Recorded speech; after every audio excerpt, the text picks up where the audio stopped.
starting, and...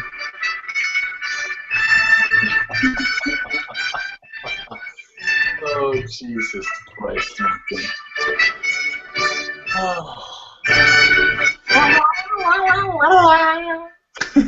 And boom! Hello and welcome to whatever this will turn out to be. We don't know. It might be really fantastic. Like, what is that Disney? Oh, it's Cinderella. Is Cinderella fantastic in particular? Cat. Okay. Hello. Hello, Björn. How are you, Martin? I am not depressed anymore. Well, that's good. I'm still kind of post Eurovision, depressed, stressed. Well, seeing you brings me back to the good times. Oh yes, definitely. Join us. Join us. So for those of you who don't know, Björn is my Danish friend whom I met after Eurovision 2012. We did a podcast in Malta where we talked about all the songs. Yeah. That was just, I think in like 2 weeks it'll be like exactly 2 years. Oh, we almost have an anniversary, Martin. Ooh. And what should we do for anniversary? Well, we can make this a celebration of our almost anniversary. This is like the first time I've tried to get you onto this, but obviously we have to. We have to bake a cake. Bake a cake. I did that in like when we're leaving the arena on the Monday. It was like, what are we gonna do now? We're gonna go. We got a cake to bake. One day you'll get. Yeah, that totally didn't work, dude. No, we, man, where's script? Where's script, man? Let's see.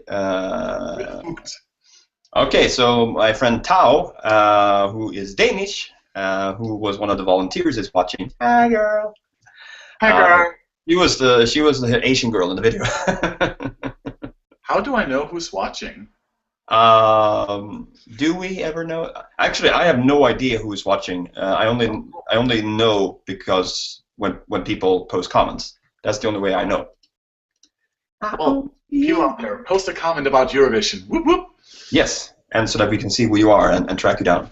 Okay, so it's been, what is today? First day. It's been a week since we were in the green room. Yes. On our way into the green room. At 8. At 8 we were out in the rain, in the back. That was a crazy experience. That was a bomb.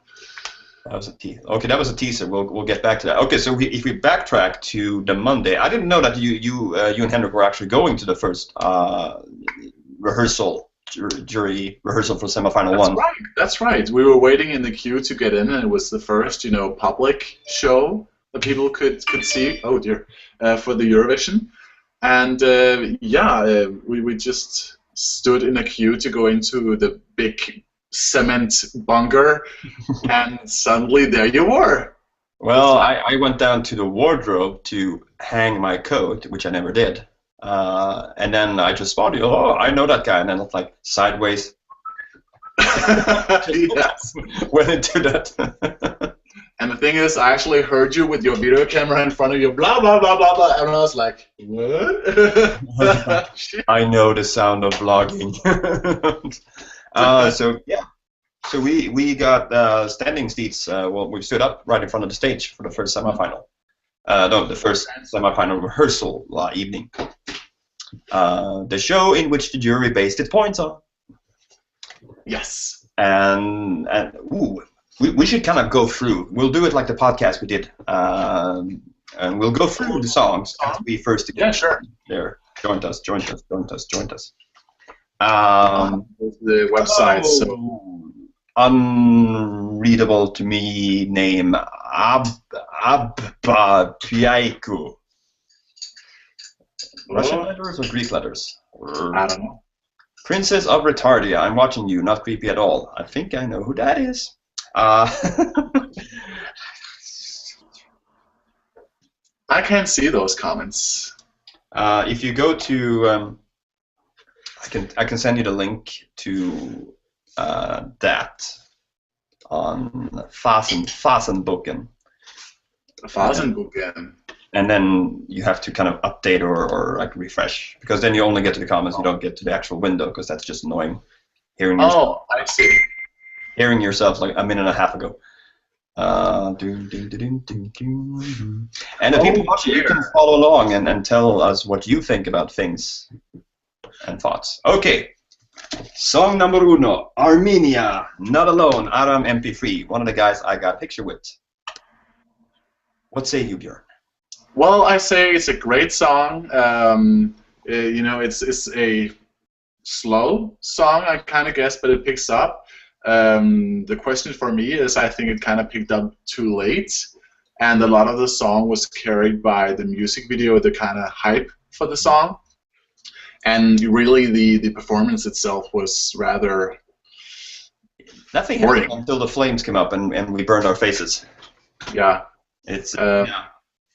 Also, he did the worst thing that he could have done, which was, you know, make a homophobic comment. Whether he was joking or not, that was a really bad move, dude.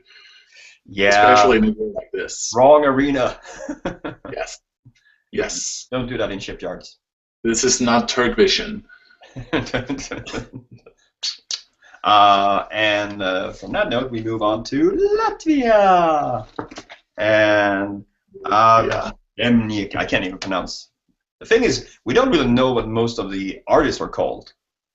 We no, we just know, you know, the countries. Country and the name. We have obviously Sweden and Denmark and Austria, maybe. Well, but anyway, Latvia, A Cake to Bake. One of the songs that everybody said was like gonna end up dead last. Yeah, well, they kind of did. Well, they were at least 11 through 16.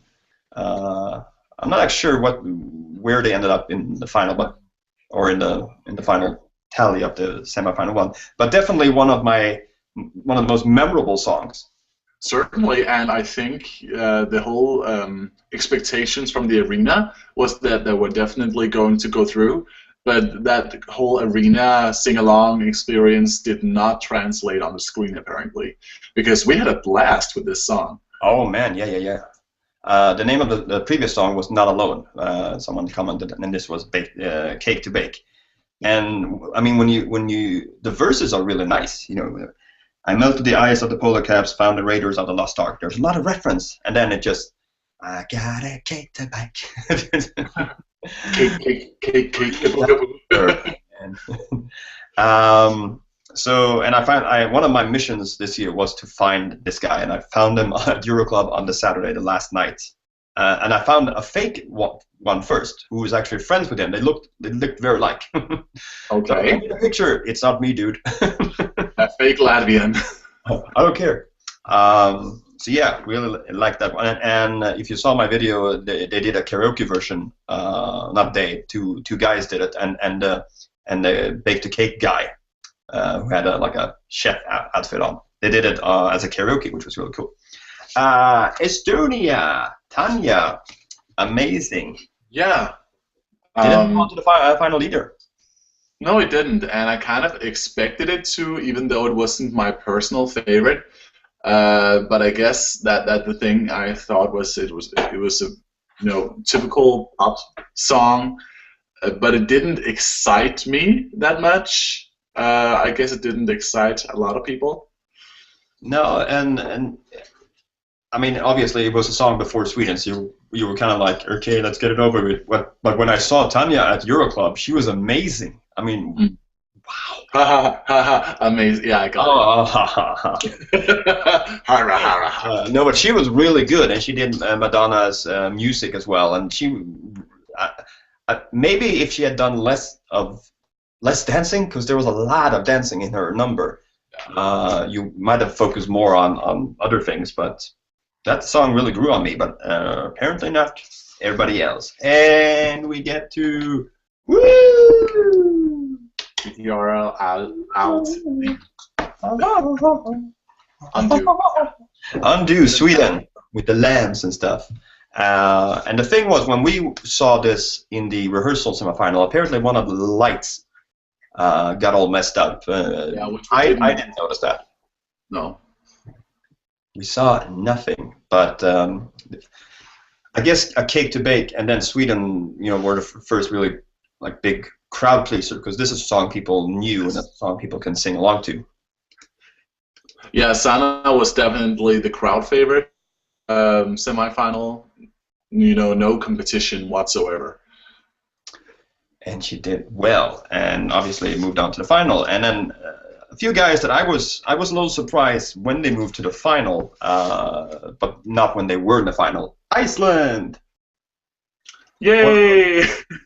I saw them like 4 times, like rehearsal, and then the semifinal, and then we saw them at Eurovision Village, and then also at Euroclub. I have to say, in the final, I think they were like 3rd or 4th or 5th. They were early on, and before they came on, it was kind of like, yeah. But then when they came on, boom! Yeah. People got happy It face. certainly made an impact. No prejudice, all in color. And here's one of my, what happened there? Albania. Yeah, the European Shakira. Yeah, very easy song to forget. Yeah, I can't. I know it's called One Night's Anger, but I can't sing anything from it right now. Not a word. I just know that she's like, oh, very Shakira. Yeah, exactly. How is so this is live. It is live. It's happening right now. Yes. Coming to you from Denmark and Sweden at the same time. We're right here. Dude.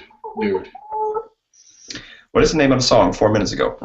Well, we had number 3 was Amazing, then we had Undo, and then we had No Prejudice, and now we're at One Night's Anger. Something. Moving on. Russia. Oh my God, that was the problematics of the whole thing. Poor girls. Poor girls, really. You're totally right. The song is called, what, Shine, wasn't it? Shine, yes. Yes. And I actually really like the song, especially after seeing it live. Me too. I actually think it's better live than it was as a recording. Great song. Definitely better live. It's just, and they did not deserve Russia to get booed that much. Yeah. Just because you come from somewhere. And obviously, I mean, this song was obviously written and produced before all the crap happened. Oh, well, sure, yeah. Maybe not the earlier crap. The earlier crap happened last year. Punk, Green Day, Panda. Wow, I know. But yes, cool number. Yeah, at least in the final, people clapped afterwards. Yes, at least. But came up. Yeah. I just think it was the wrong thing to do. Really, it was the wrong thing to boo these girls. This has nothing to do with politics. And if people wanted to protest Russia, they could vote for Austria or Ukraine. Which they did. Yes. Okay, moving on. Speaking of Russia, 12 points to Russia from Azerbaijan. Oh shit, that got a big boo. That was like the first person they called. Start a fire. Girl sitting on a, what do you call those? Like a hanger? Like a swing. Let's call it a swing. And I kept watching the girl on the swing. Oh, the trapeze. Trapeze, yes. Start a fire. Didn't really do it for me. At least not live. It's a good song, but it live was boring. I don't agree at all. I don't like the song either. I just thought it was boring, and the live performance didn't help a lot. It actually in the first semi-final, we were all the way in the front, and all I could think through that whole performance was like, "Don't fall down, dear trapeze girl." And also the girl on trapeze. Yes, exactly. It took my focus totally away from the actual song, which in this case probably was a good thing. So yeah. Yeah, it's like an interval thing. Okay, Dasha, here we go. Ukraine. Tick tock. Tick tock. Can you hear me go tick tock? I loved this song, especially after seeing it live. I think they pulled it off really well. The hamster wheel, that was a great thing. And they told us on a backstage tour that it's so heavy, over 300 kilos, that they really had to be careful when putting it on this touch LED floor. It actually broke some tiles on the floor on several occasions. Whoops. But very cool. So I just I love her gestures and her expression and the dress, and it was just very dramatic. Very dramatic. Very cool. TikTok, Ukraine, Maria Yaremchuk. Also, I was at the family final for the grand finale. He was not wearing a shirt at that rehearsal. That was hot. Oh, dude. Well, that wasn't the one where it fell out. That was the day before. Yeah, on the Friday afternoon, fell out of the hamster wheel. Yeah. Let's see. Okay, we go to Belgique. Axel Hirschou. Oh, mother. I'm coming home. I'm broken hearted. I need time to shelter. I need your love. I need to hold your hand. Blah, blah, blah, blah, blah, mother. Yeah. Well, apart from the fact that the whole subject of this song is rather, I'm sorry, pitiful. Is that too? I don't get it. But it's a beautiful song. It is. And live in the arena, people loved it. I mean, people really got a rise. But I just can't get out of my head this guy, this huge guy just looking like a big baby on stage calling for his mother. It's just too comical for me, dude. I'm sorry. He's really talented. The song is great, but I just can't get that image out of my head. But imagine if the guy from Hungary sang the song instead. No, I don't think that would help. I just, if he'd called it just by his mother's name, maybe, Patricia. That could have helped just a great big deal to get that image out of my head, I guess. Yeah, it's on a certain elevation which you have to understand. Are you dissing me, dude? Really? I can tell you, Ebba, we're talking about the Eurovision Song Contest that we all attended last week. We get to Moldova, Wild Soul. I have very few memories of this, except for the music video. I think she was wearing blue. All right. Well, I can agree. I tore out her hair. Oh, right, yeah. Yeah, that's her. Yeah, not that memorable either. It kind of reminds me of the other one, One Night Stand. Yeah, she did not move on to the final. It's just drowned in the crowd. For the third time in a row, we had Valentina Moneta representing San Marino. I love this. I love this girl. Just the spunk that she has. Just claiming she'll come back every year until San Marino's in the finale. That was awesome.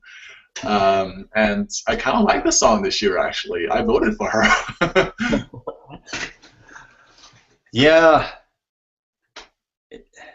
The thing is, what's his name? Ralph Siegel was on stage, but it got to me that I saw this number 4 times? 1, 2, yeah, 5 times. Let's see. No, 3 times. Rehearsal, semifinal 2, or 1. No, semifinal 1. 1, 2, 3 times. Okay, so I have 3 times, and I only noticed that Ralph Siegel was on stage once. Whoops.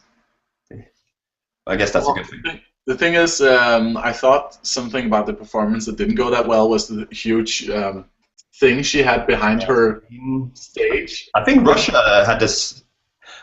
She had the. Yeah, she had the. That. It's supposed to look like a shell. Right.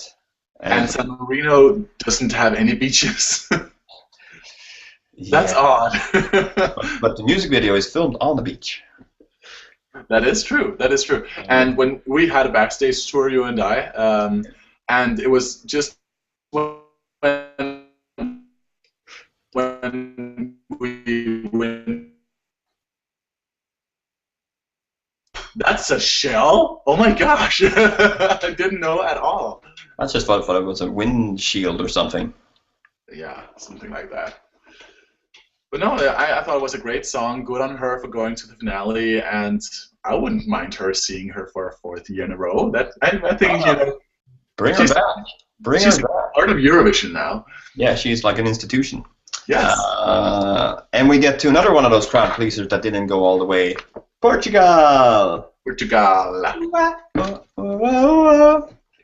In a very slow first semifinal with a lot of slow songs. This was like a breeze, like ha. Yes, it was definitely great. And the thing is, I didn't realize that it would be like that until the actual semifinal rehearsal that we went to.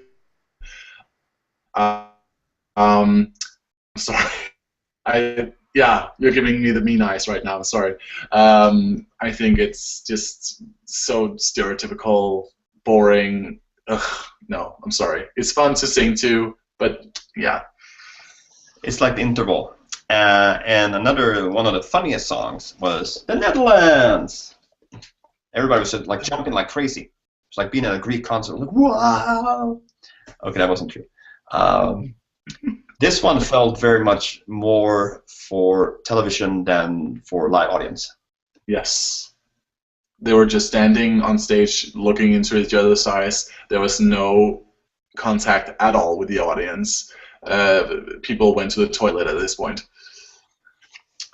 But it didn't make it through. It didn't make it through to the final. And I went to the press conference after the first semifinal. And they were like, "Wah!" So it was like, "Woo!"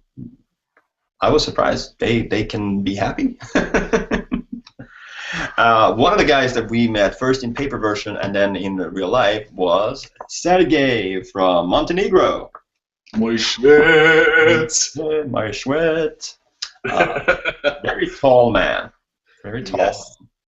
And when we met him, he seemed so surprised that he was actually, being stopped by people.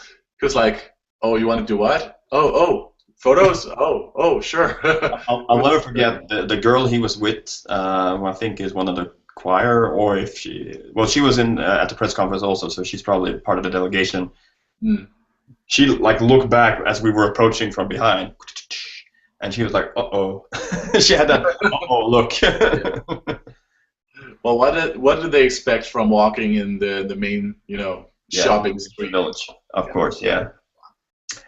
One of the songs that we referenced a lot was the last song of the first semifinal. It was Andras from Hungary's "Running." Running, running, running.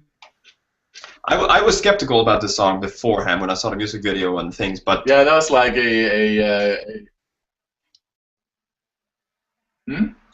yeah, but the thing is, I thought they did a really good show, and I think the live audience had a much better time than the TV audience because we could see the interaction between the dancers, aka the father and the daughter, whereas those who watched TV couldn't. Yeah, you're totally right, and the whole well, I think that the dance between the father and daughter, it was shown, of course, on television from time to time, and it worked really well as a stage show. And I think it really showed that serious songs which are not about love can actually have a place in the Eurovision Song Contest, and I really like that. It went on to the final and did quite well. Yeah, it came in like 5th, I think. Possibly. Was it 5th after Armenia? The second semifinal started out with some people that you spotted at the backstage tour. Malta! Oh my gosh, I love Malta. I'm such a fan. I love this song. I know it's a ripoff. I can't help but love it. And also the lead singer is... Oh. Did it make it to the final? Yes, it did. Oh, they started. They were the first one out, right? No, weren't. They were first out in the second final. Yeah, no, I'm not sure. But they did make it to the final. Right. Yes. But it didn't go too well, I think. No, you're right. They did get some points from the UK, I know. The jury gave them top points. I think Italy. But I just thought the music video for this one was beautiful. I bawled my eyes out, I must admit. Yeah. It was focused on World War I. Right. Beautiful. But unfortunately, that did not carry on to the stage show. But I still like the song. No, it was just okay. We're standing here in a row, and we'll sing it, and lady piano woman will join in. Like halfway. One song that we were both like, what the hell happened there? Israel. Israel, same heart. What the fuck happened there was it came in 14 out of 15. The only song it beat was Georgia. Ouch. Ouch. Yes. And this was one of my favorites, like in the whole competition. So yeah, it was really, really good. I love this woman. She's fabulous, fierce. The song is great. Yeah. Although I think the live performance wasn't up to par with the music video, with the song. It just didn't work together. Because I was there for the rehearsal the day before. We were in the green room, and she was often like very far back on the stage, so there was no like this immediate connection. I don't know, but it was weird that because when we were in the green room and they were announcing all the finalists, and there was only at the time when there was only one left, Austria was also left, and we're like, okay, so we're either going to lose Austria or Israel. Yeah. Obviously, good thing we did get Austria, but wow. We were kind of shocked, yeah. One of the songs that I listened the most to after the Eurovision is Espen from Norway. Yes! Yes! Yes! Silent Storm. I thought it was pretty. Nice song. Didn't move me too much, I must say. No, he stands still quite. Yeah, but many slow songs, they're there to move you, bring some feelings out. Austria did that. Serbia did that when they won in 06 or 07. That whole kind of shebang. Didn't get that from Silent Storm. I think that this song requires you to really hear the lyrics, because I think that's where the strength in the song really is, and you can't really do that when you're, at least not when you're in the arena. I think my most memorable moment of Norway's performance is when when they hit the fans and the smoke starts like twirling up in the final chorus. That was pretty cool. But yeah, I think it did much better with jury groups than with televoters. Oh, certainly. That's not a question at all. Didn't do too well in my book, but they did go to the finals. Yeah. One group that did not was Georgia. Okay, we can say this now. Okay, so as we were entering the green room, we got instructions. You have to cheer for everybody, even Georgia. Yes, even Georgia. They knew it was so bad. It was, yeah. Gosh. Do you know the name of the song? 3 Minutes to Earth. Oh, I did not know that until I looked down. Oh, really? It's 3 Minutes to Earth. And this was just, they came from outer space. They didn't follow any rules for a pop song or just song in general.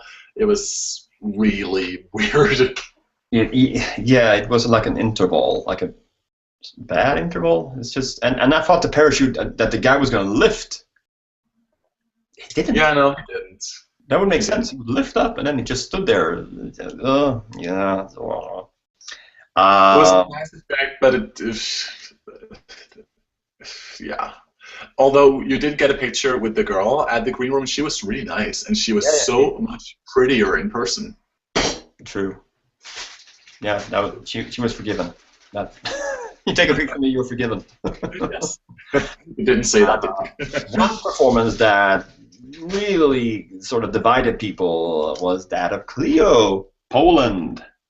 Cleo, Donatan. What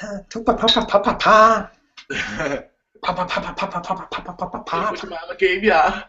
What was it called? My Slovenie, right? And then it says Donatan and Cleo, and Donatan is never on stage. Well, in the music just video. songwriter in the back. He's a producer. Yeah. But yeah, I loved this performance. I thought it was funny.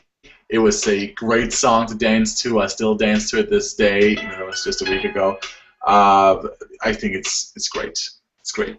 I think they would have done better probably if it had been in English, either all the way through or at least in the beginning. Because once they switch to English, like later in the song, you're like, ah, now it's English. Because otherwise, if you don't understand what they're saying, you just look at the milk. Well, don't you think that was kind of the point? Like, what are you talking about? Exactly. What you And say? all the butter churning, yeah, that was. A girl has got to eat. Even Polish people. It's like Moulin Rouge. No, it was great fun. Definitely a crowd pleaser.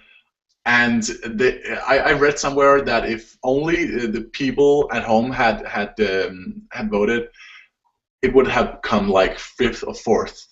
Yeah. So definitely crowd pleaser. Punk Green Day Panda says the Polish one was sexist. The thing is, I met with Cleo, the girl singing, and I asked her about it, and she was like, I asked her about, so the stage thing, was that a Donatello's idea? No, that was mine.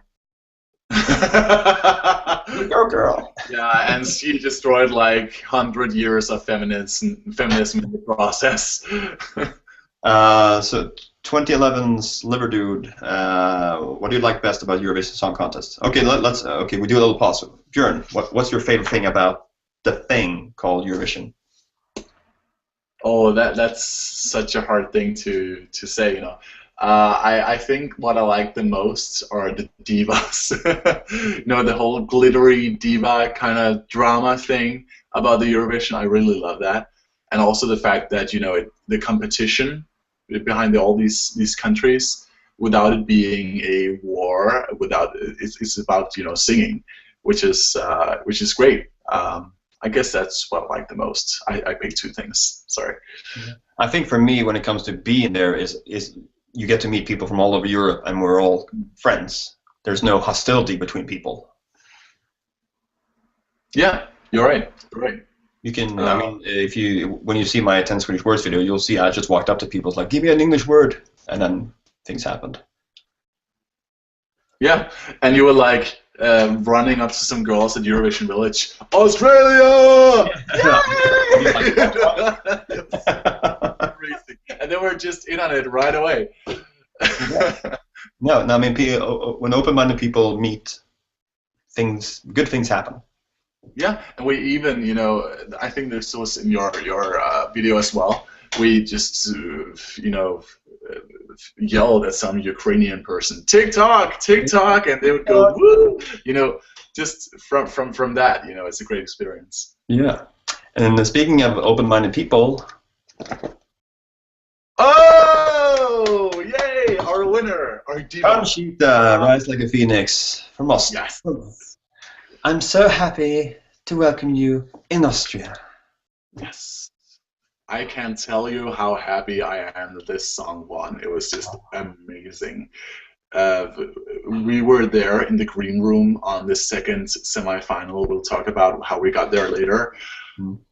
That experience was intense. I mean, people were wooing and tramping in the floor. In the interview, like after the had been done, the stomping, the whole arena started stomping.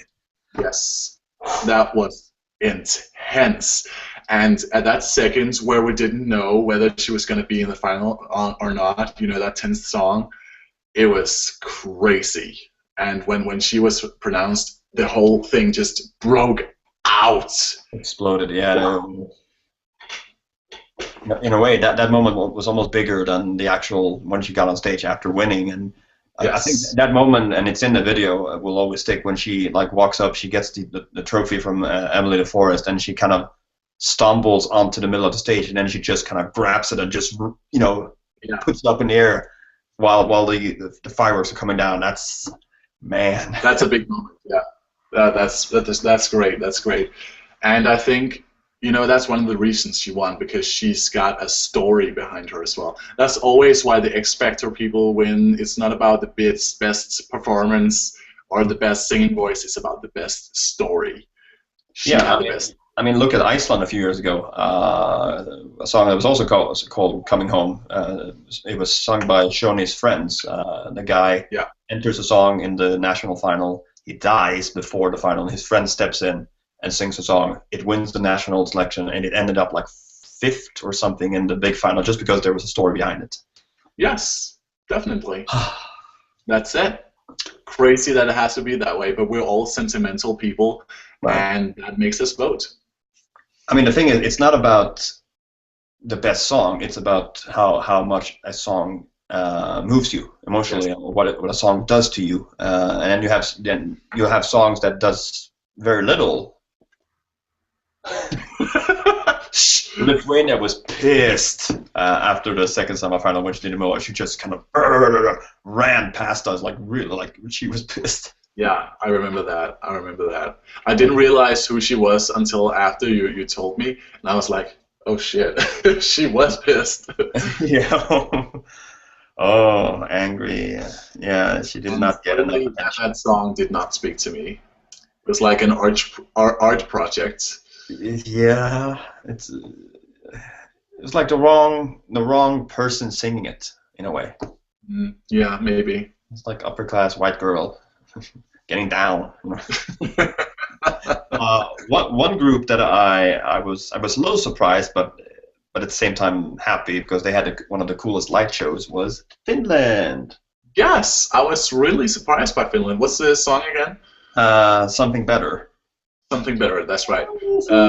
Great live voice, and that stage, those lights really just moved the song to a totally other level. Yeah. It was an amazing experience to be there in the arena for that. One of the, I guess, disappointments, because it was sort of up there as being one of the favorites in a way before the whole thing started, was Ireland. Yes. Yes, actually. What the hell happened there? I don't know. I liked the song. I liked the performance. Honestly, I don't know. Great song. I don't know if the stage performance might have been a little bit boring too. She kind of just stood in one position, and yeah, it wasn't like a crowd pleaser. Although the Irish people loved it. For some reason. Yeah. I guess I still love it. Maybe she did, stand still too much, but she kind of let the stage do the work. There was a lot going on the stage. Check what your stage gave you. A guy that called me magical on Twitter was Mr. Cheesecake, Theo. Yeah. I don't care what the fuck he called you. I hate that song. it took, I mean, obviously now since Israel came in 14th, but it totally stole. Stole the final from other people. Yeah, I have no idea why that thing made it to the final. It was ridiculous. Yeah, and another song that kind of grew on me was "To the Sky," former Yugoslavian Republic of Macedonia. Is it? I thought it was kind of cool, but it was kind of anonymous in where it was in the competition, and she didn't really like pop it on the stage. Yeah, that's true. I think they had a cool gimmick, with wearing white glasses. They did that all the time. Also, the delegation, and they gave out white glasses to fans and journalists and stuff like that. That's a cool gimmick, but it didn't really do that much. There's a question here, and this is in Danish. Vad är din dom over anträckene i årets Eurovision-finale? Anträckene, what's that? 2 secs, I'll just... I don't understand your Swedish English. Antrekkene. Oh, yeah, I actually think that's Norwegian. And I think that's outfits. What? The outfits. The outfits? Ah. Well, I think my Belgian friend said that Lithuania had the worst one. She had that stiff skirt. Yeah, the skirt with holes in it. Yeah. Oh yeah. Side, yeah. Yeah. Otherwise, Girl, that's cute. And then there was always Georgia and Poland. Well, they kind of had their own thing going. Now, they didn't One of the groups that was closest to us in the green room was La Suisse, Switzerland. Yes, Hunter of Stars, they're called. Sabalter was the group, and Hunter of Stars was the song. Exactly. I like the song. Yeah, it was a happy song. It was a really happy song, and they were so freaking excited when they went to the finale. That was so great to see. No, but a lot of action in the song. A lot of like really getting the crowd going. But Martin, you know, when we sat there in the green room and they went to the final, you were such a sucker. You were like standing up. Yeah, dude. Yeah, you did it. Yeah, dude. Woo! You were such a sucker. I needed to get your attention, take a picture. No, but I really liked them, and I mean, we were like, I guess we could have been in the sofa behind. That was still like stand-ins, and we would have been even closer. But because I talked to some people who were in the green room last year, and they said like when you're in the green room, it's a total nightmare because on the one hand you're really excited to be there at all the arena, but at the same time you don't know what's going to happen. So when you move on to the final, that tension just like goes away. But luckily they did make it to the final, and it was a great warm-up number for, I think, the coolest song when it comes to action-packed live blah blah blah, Grease. Yes. That thing called a song got people up. And the thing is, before Eurovision, people were like, this song is going to do so bad at Eurovision because they can't do that song on stage. They won't get people going, you know. And I was like, don't worry, they'll get it, I'm sure. And that song was so great. It was really fun. Oh, it really got people up. I don't know if it because we had all the space to dance in the green room, but no, I think they did well. And the whole, you know, trampoline jumping, yeah, that was great fun. Tawa says the cheesecake song was nice. It made me want to eat a cheesecake. I'm guessing that's symbolism. It really make you want to eat a cheesecake? It's symbolism. Oh, yeah. But this one made us rise up. In all ways. Oh, honey, don't go there. Slovenia, flute girl. Yeah, she wanted to make the room turn. That was kind of her concept, and I thought it was a cool concept, you know, live-wise. Yeah. But it didn't translate too well. No, and it didn't move on to the final, and probably maybe the cheesiest lyrics in the entire competition, Romania. Not to mention the piano. Oh, right. Written by a Dane, I might add. Really? Philip Haloon. Haloon, yeah. I don't know if it's right, but I've got a feeling I want to believe this is magical.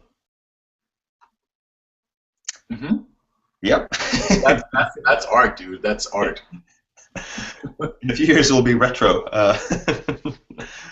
No, you're right. It was cliche as hell, but you know, it got people going.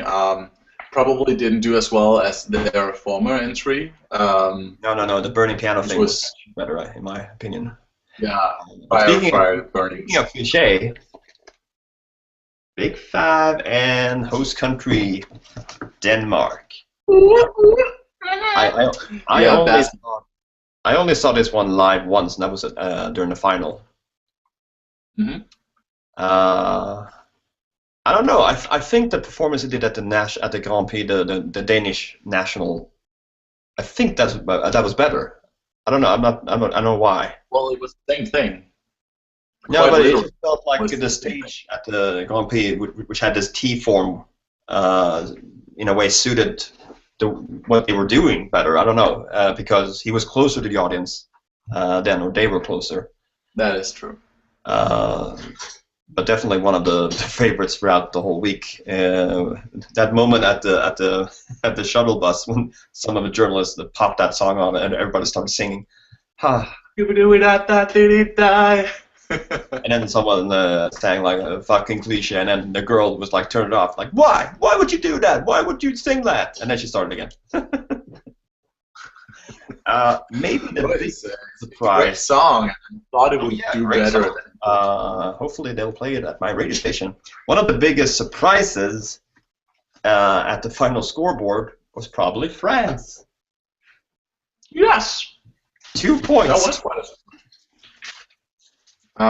it got the exact amount of points that we would have gotten if we would have been pissed at any country giving us 2 points. They got 2 points in total. And you know, we saw them live at the Eurovision Village, and they got everybody on that entire square jumping up and down. It was like tweet, tweet, oh yeah! Oh yeah! that was so much fun. Make you dance, yeah. It was a fun song, and I can't believe that it didn't do better. I actually loved the thing they did with the stage, with the mustaches all over the place. I don't get it. And it's like you know how Spanish songs always have like the most banal, easy Spanish. I mean, they sang "Ce comme ci, ce comme ça." It was like. Maybe it was too close to circumcised, and men didn't feel comfortable with this one. Another one of my post-Eurovision week favorites to listen to is Allemagne, Germany. Really? Yeah, I just like the gung, the and she was really cool when we met her at Euroclub. Short. I'm sure she's a nice person, and I like the styling, but I kind of thought the song sucked. Well, it didn't do really well live. I like the song and recorded, but because they just stood there, nothing happened. Yeah. So they just stood there rocking. Yeah. Gunga. We in the final we were on from the stage point of view we were right on the left, and from right on the left we could see all the way up Italy's cheesecake. When she crawled on the floor towards the camera, well, we were behind, and we were like, yeah, so that's what it looks like. Oh dear. Not a ballroom gown, if you know what I mean. Yeah. I think I catch your drift. That's awkward. Right up the Aschenhorn. It was. There's something about the song that I like, but it's so anonymous among the big five. It is, yeah. I think as a radio hit, it would probably do well. Just translate the fuck out of it to English, because it won't do well. One song that did really well, and we thought it would do even better, was Espagne, Spain. Dancing in the rain. Yeah.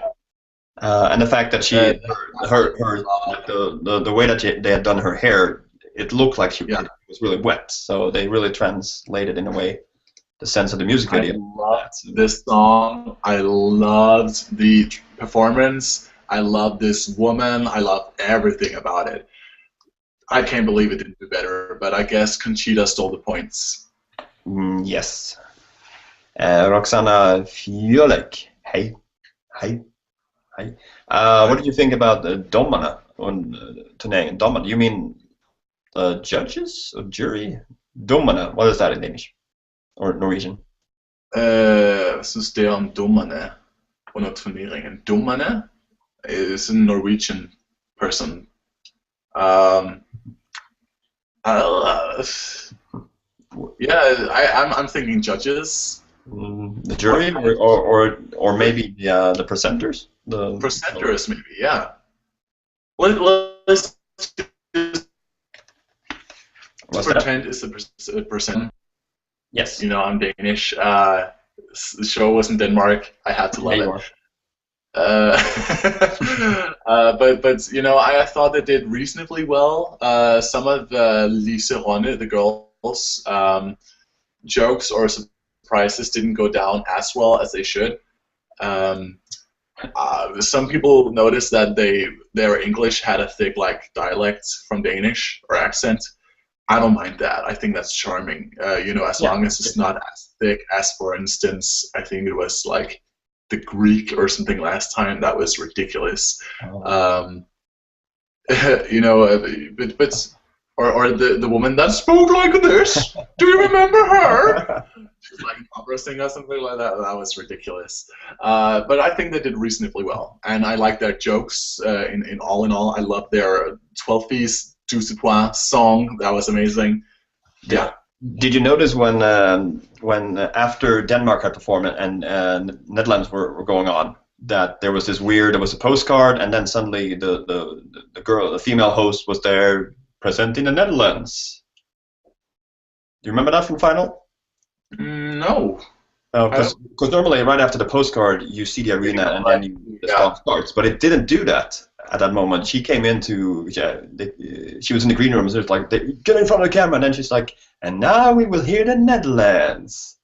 And the reason for that, I don't think that was shown on TV, was that Bassem's flag got stuck. The big sheet. Oh. It was supposed to let loose and drop down, but it got stuck, so they had to lower the thing down and like cut it loose.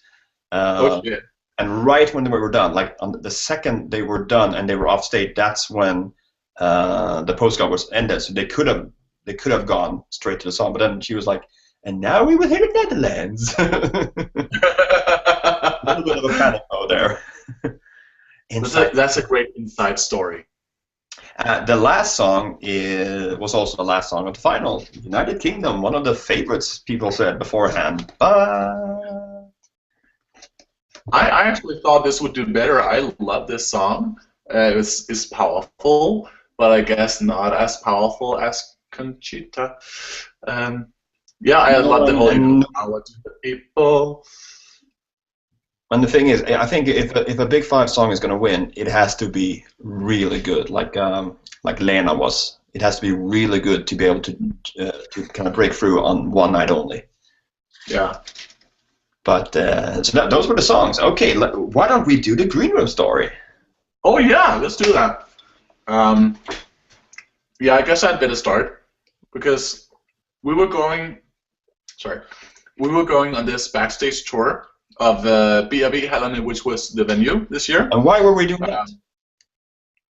Because Henrik knew some people, and they fixed a backstage tour for us. And we were like, yeah, knowing some people, that's a good thing.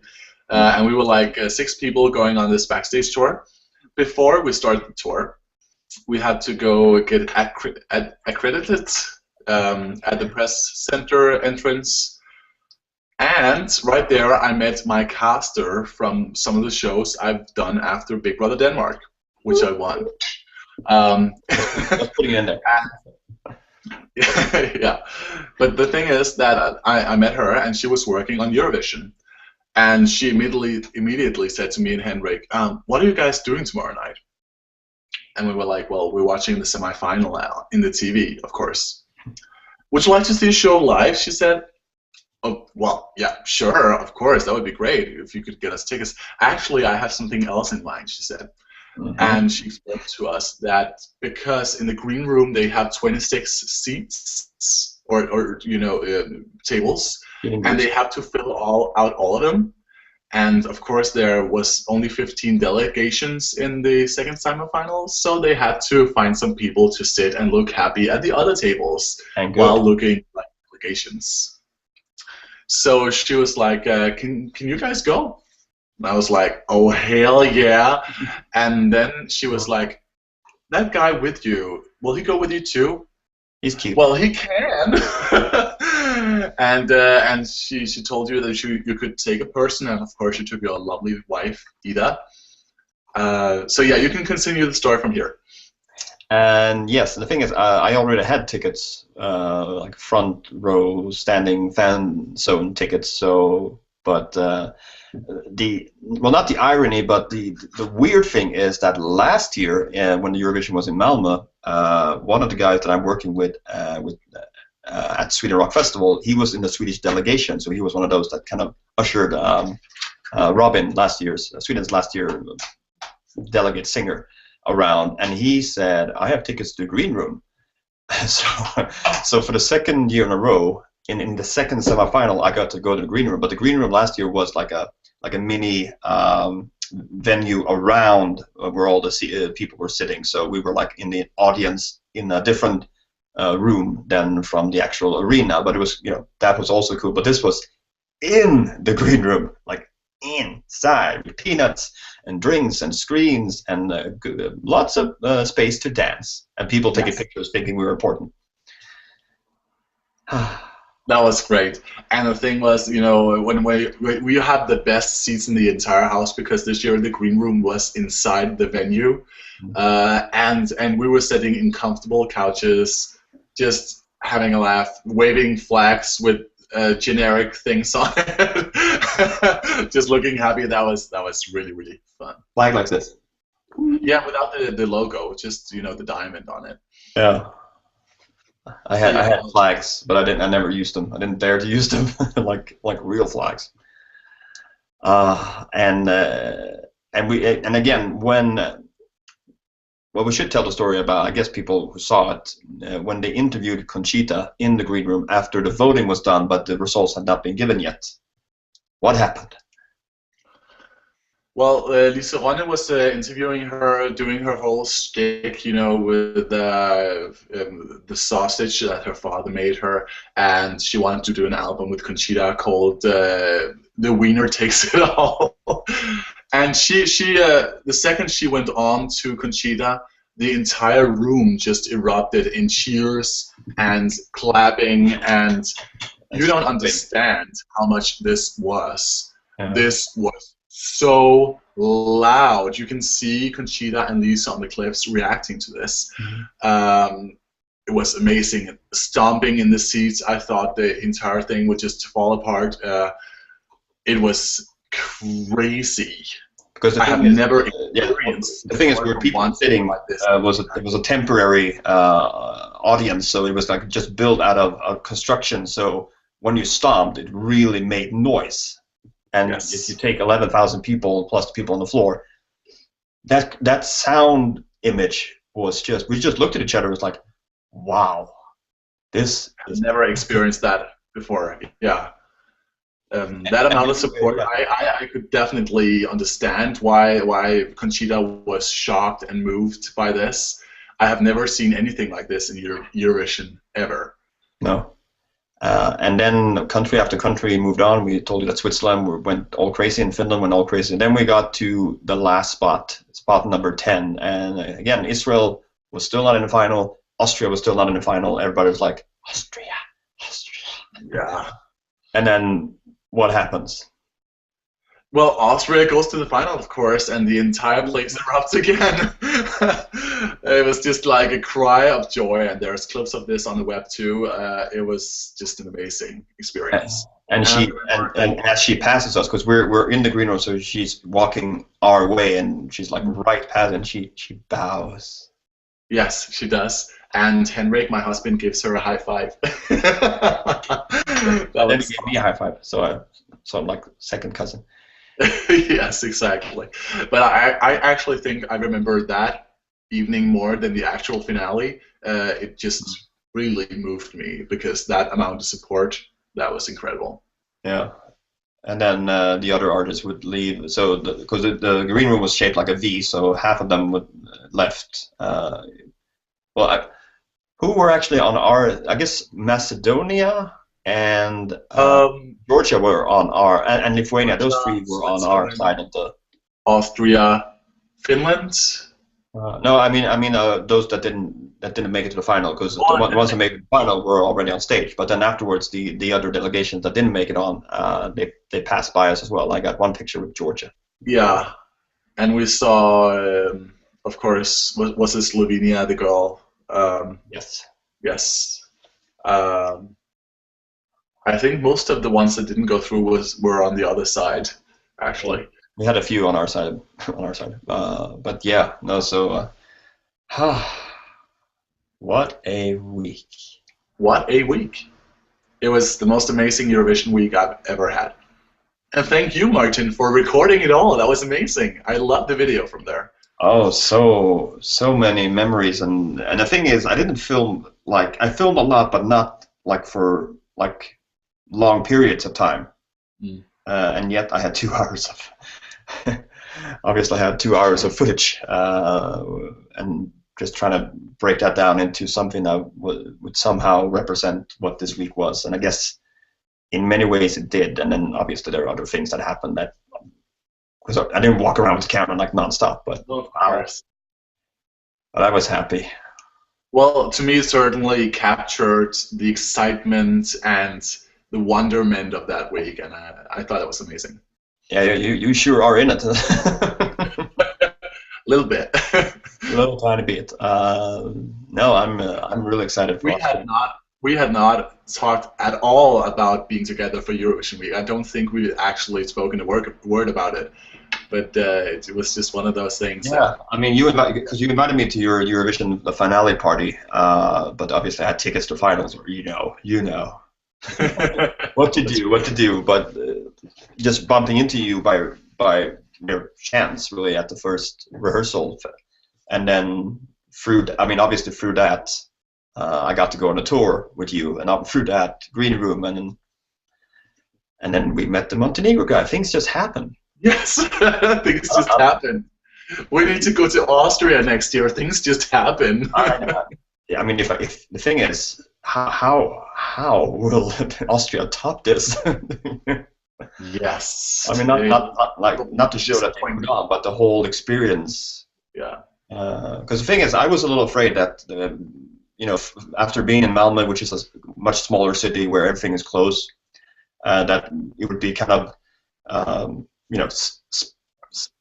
separated in different places around Copenhagen. Obviously, Euroclub was a little off, and the arena was a little off, but still, we saw a lot of people at Eurovision Village, and even coming back to see that girl perform Under stjärnorna på himlen was so meant to be. Yes, it really was. That whole week was just so great, and it was like a present with that big fucking tight bow. It's amazing. And you noticed the Australian girl that I met on the Saturday, Leonie. We had she followed my videos, and we had tweeted about meeting up. And then I tweeted her as I was going over, but I never got a response. And I met up with Ida and some other people that I know from the Netherlands and Germany. And then we decided to go to this Astor pizza place behind the central station. And we walk in. That girl and me, we walk in at the same time. What the fuck are the odds of that? Yeah. The world is crazy. That is ridiculous. That doesn't happen, but it happened. And yeah. Martin, we need to wrap this up. What is your favorite memory from this entire week?